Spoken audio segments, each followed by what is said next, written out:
Democrats must have been given their talking points on Project 2025 yesterday at the internal meeting of the conference to determine who the next presidential candidate will be for the Democrat Party. This is the second committee I've sat through this morning, including financial services, and Project 2025 has come up at least a dozen times. I just find that interesting. Mr. Patel, Unilever is a publicly traded company, meaning you have fiduciary duty to deliver returns to shareholders, correct? Yes, sir. In your 2023 annual report, you identify consumer preferences as a principal risk to your business. In examining this risk, you stated our success depends on value and relevance of our brands and products to consumers around the world. Would you agree that it's got to be a critical element in managing that risk because you have to continue to grow consumer preference of your brands, right? Yes, sir. Right.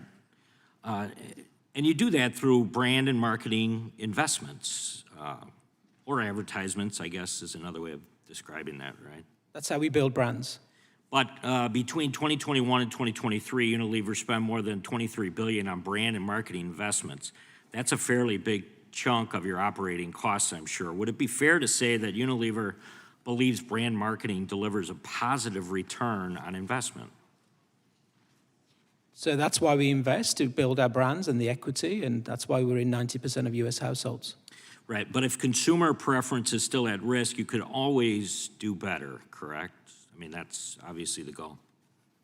The business could always grow better. Right. So let me ask you this. If consumer preference is vital to the success of your company, you acknowledge that a principal risk and commit billions of dollars each year to mitigating that risk, then why would you boycott companies that reach millions of consumers? It doesn't make any sense. You've got this goal in place, you're pursuing it, but yet you're still pursuing boycotts. So we don't boycott. We have a clear internal process. Our brands have jobs to be done. We have target audiences that we look for our brands. Actually, 80% of our marketing spend goes between 18 and 49-year-old women because they make 80% of the purchasing decisions for our business. And that's how we set our choices on investment. What's right for our brands to give us the best business return on investment. What about Twitter? Has there been any boycotting of Twitter? It would be in the best interest of growing your consumer preference and delivering returns to shareholders to have to utilize Twitter to make sure that your brands are continuing to grow, right?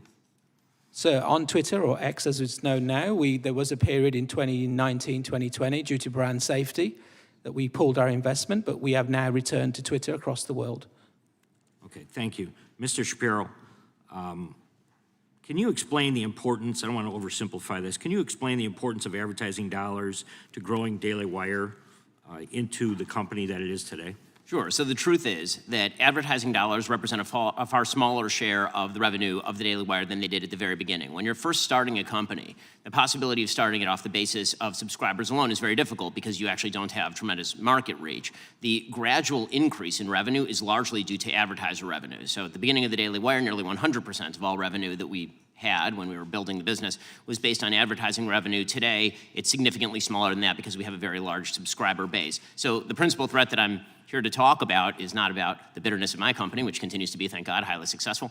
The reason that I'm here is to talk about startup companies that are attempting to get into the market and are being barred from an extraordinarily large pool of advertising revenue along political lines. Do you believe there is collective boycotts that are happening? There's no question there are collective boycotts happening, and I will say that I do appreciate the chutzpah of some of the Democratic members of Congress, and I'm charmed by their newfound love for free markets and corporate free speech. That one seems to be a bit of a new one to me, but it is charming only in that it requires you to ignore many of the statements that they have made historically about the amount of pressure they would love to bring on private companies when it comes to free speech, and here I will quote the ranking member, quote, "These platforms are utilized as conduits to spread vitriolic hate messages into every home and country. Efforts by media companies to counter this surge have fallen short. Social network platforms continue to be used as ready avenues to spread dangerous white nationalist speech." Or, that was from 2019, from 2020, it goes way beyond the fact that big tech misbehaves. It's the fact this kind of power exists. That kind of power cannot be allowed to exist in society. When you use that sort of language with regard to the same companies we're now hearing require free speech, I find that somewhat difficult to swallow.